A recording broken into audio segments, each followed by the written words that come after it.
round 13 in the ASB Premiership. Auckland City, all in white. The home side, Southern United, are in the blue. Daewook comes off on another run. It's over the top of Heyman. It's a good run by Daewook Kim. De Vries arriving. Morata, is he going to get a shot away? He goes down, and the referee says that is a penalty. Seamus Ryder is the man who clattered into João Morata. Here is Morata. Half a dozen goals this season for João Morata. Southern United's resistance is finally broken. It's through the middle for Sam French. French with a couple of defenders, gets his shot away. That's really close from Sam French. The Scotsman who got 2 goals against the Phoenix on Saturday almost added to his tally then. They can pretty much come out and play without fear. They know from their first half efforts that they can defend pretty well, although Ryan De Vries is going to make it difficult for them now. Ryan De Vries makes it 2-0. And just as I was saying that Southern United's defence had held firm in the first half, it's only taken a matter of 90 seconds in the second for Ryan De Vries to hit double figures for the season. Rare chance for Seamus Ryder to show us what he's got. The Southern United captain plays it into the path of French. Across the goes, and just the wrong side from Lewis Jackson. Arrow towards the near post, the pullback from French, and a rueful smile from young Lewis Jackson. Lewis looking for Morata. Morata and Ridden. Can Morata score a second tonight? He will. Ridden doing his best to get close enough to Morata. Couldn't. Little shimmy there at the end, and then a very assured right foot shot past Batty. Here's Lewis still running deep into the game. Daewook Kim has gone past him. Nice from Daewook Kim. Pulls it back. Milne has squeezed it in. Scrambling across. Batty couldn't get there. Andrew Milne off the bench and makes it 4. The referee says that's all. Auckland City are ASB Premiership minor premiers for the 3rd straight season. WBvWP United's last home game ever was at Mount Mauganui's Lynx Ave Stadium when they hosted the Wellington Phoenix. The visitors had a good opportunity early into the match down the left. A great ball found Joel Stevens. He just couldn't get enough on it. Down the other end of the pitch, 25 yards out, and boom! American midfielder Sean Morris tried his luck, and it paid off. A superb strike to put his side 1-0 up. Captain Adam Mitchell, back from a shoulder injury, helped set up the second. A nice aerial ball for Stephen Hoyle. His header on target, 2-0. Now Uruguayan-born Frederico Marquez decided he wanted to get in on the action, but sent his shot skyward. Just before the break, WBvWP charged forward again and weaved their way through the Phoenix defence. The ball fell to the feet of Brian Tinsley. Sale did enough, but Hoyle was there to finish off.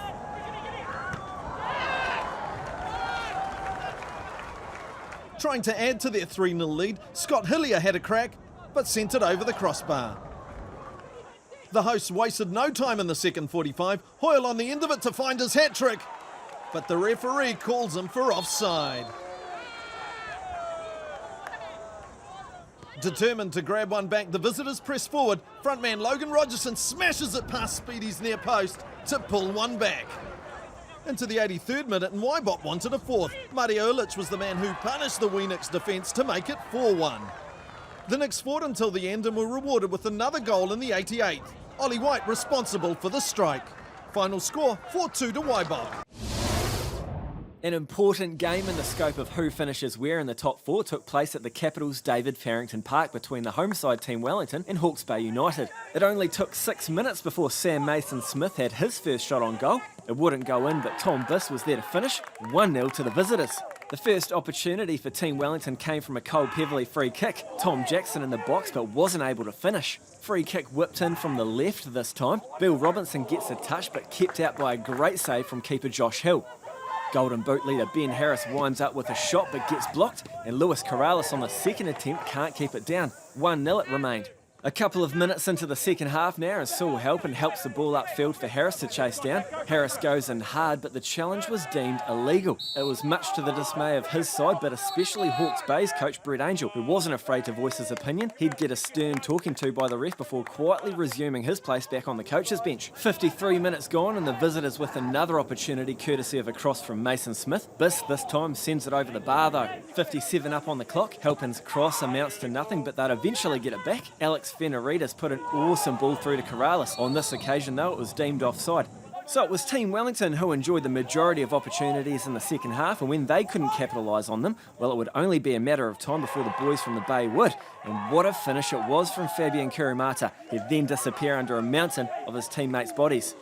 It didn't get any better for the home side. Only about a minute after Kurumata's goal, Cole Peverley gets his second yellow of the day.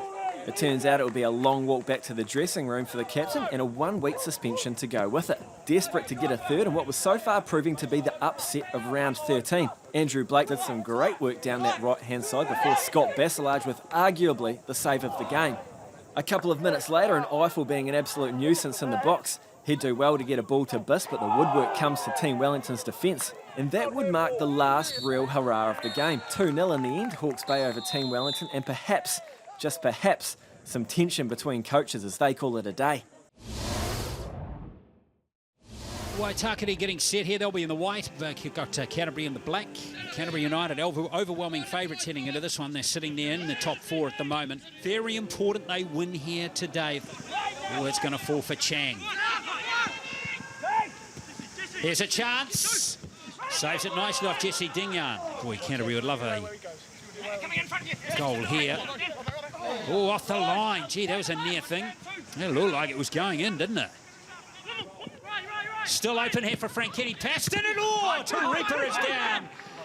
Off the ricochet. A close call there for Canterbury United. Butler is having a solid match. That's a great pass to Coombs. Coombs has got it in.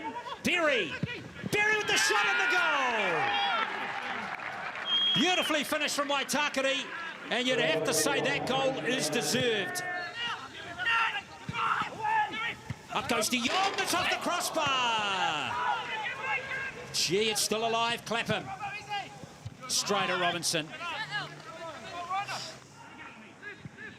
And Lovemore's in space. One player to beat. Schwarzenegger's going back, Lovemore! It's in! Sean Lovemore doubles the lead for Waitakere United. De Jong, oh, that's good play. They've got one back straight away. No, Clapham.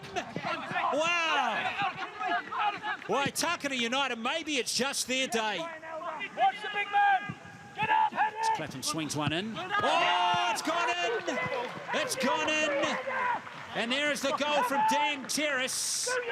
An unlikely goal, you'd have to say. De Jong makes a surging run on the left. He's got it. De Jong, it's a penalty. And a yellow card, can you believe that? And there it is, 2-2. We're keeping an eye on the clock. Oh, that's going to fall for Canterbury United. Oh, Kukali. But there is going to be no more goals. It's a 2-2 draw between these two sides. What a match this has been.